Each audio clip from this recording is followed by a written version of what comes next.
গণশিল্পী জুবিন গাৰ্গে জীৱন উদ্ধাৰ কৰা এজন বিশেষভাৱে সক্ষম ব্যক্তি। নাজিৰাৰ বাসিন্দা নাছিম আলীয়ে এক ৰেল দুৰ্ঘটনাত হেৰুৱাইছিল নিজৰ দুয়োখন ভৰি।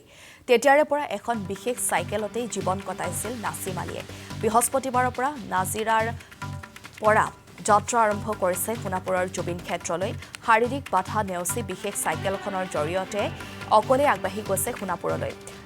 জুবিন গাৰ্গৰে থকা সুসম্পৰ্কৰ কথা সুঁৱৰি SITৰ চাৰ্জশ্বীট সন্দৰ্ভতো মনোভাৱ প্ৰকাশ কৰিছে। নিশা বোকাখাতত উপস্থিত হোৱাত নাছিমৰ চাইকেলখনৰ যান্ত্ৰিক বিজুতি ঘটে। বোকাখাতৰ একাংশ সাংবাদিকে চাইকেলখন মেৰামতি কৰি দি গৰম কাপোৰৰো যোগান ধৰি দিছে নাছিমক।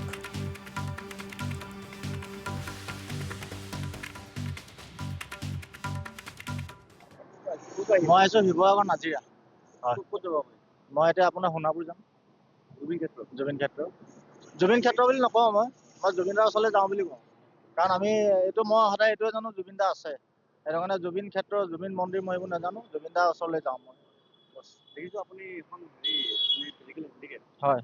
জন্মগত এনেকুৱা আছে নে? জন্মগত নহয়, মোৰ আপোনাৰ 2022 চনত অক্টোবৰ 23 তাৰিখে মোৰ এটা এক্সিডেণ্ট হৈছিলে ট্ৰেইনত। তো মই সেইটো এক্সিডেণ্ট মোৰ দুইখন ভৰি হেৰাই গ'ল। তো সেইটো সময়তো মই কোনো চৰকাৰী সাহায্য নাপালোঁ বা এনেকৈ কোনো সাহায্য নাপালোৱেই। লগৰ যিবোৰ আছিল তেহেঁতি সাহায্য কৰিছে। আৰু মোক জুবিন দাই প্ৰথম হেল্প জুবিন দাই কৰিছে। আৰু সেইটো কাৰণে আজি মই আহিব লাগিছিলে কেতিয়াবা চাই আছোঁ নিউজত, মোবাইলত যিমান পাৰোঁ মই আপলোড কৰি আছোঁ, ভিডিঅ' আপলোড কৰি আছোঁ। Head justice for Zubeen Garg মই লিখি আছোঁ। যিমানখিনি পাৰোঁ কৰি আছোঁ। তাৰপৰা বহুত মানুহে আশা দিলে লৈ যাম, আমুক কৰিম, টিকেট কাটি দিম। তাৰপৰা এনেকৈ থাকি বহুত দিন হৈ গ'ল, আজি 3 মাহে হ'বলৈ হ'ল। পৰহি জাষ্ট মই পটককৈ প্ৰগ্ৰেমটো বনাই দিলোঁ, মই নোৱাৰিছোঁ থাকিবলৈ। মই নাই, মোক এই ভঙা চাইকেলখনকে লৈ মই মাৰি গৈ থাকিম, একো নাই।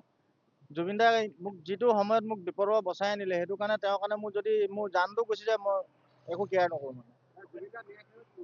জুবিন দাৰ ন্যায় ক্ষেত্ৰত ন্যায়টো আজি ছাবমিট দিয়াৰ কথা আছিলে, কি দিছে এইটো মই গম নাপাইছোঁ বাৰু। কাৰণ কেলৈ মই মোবাইল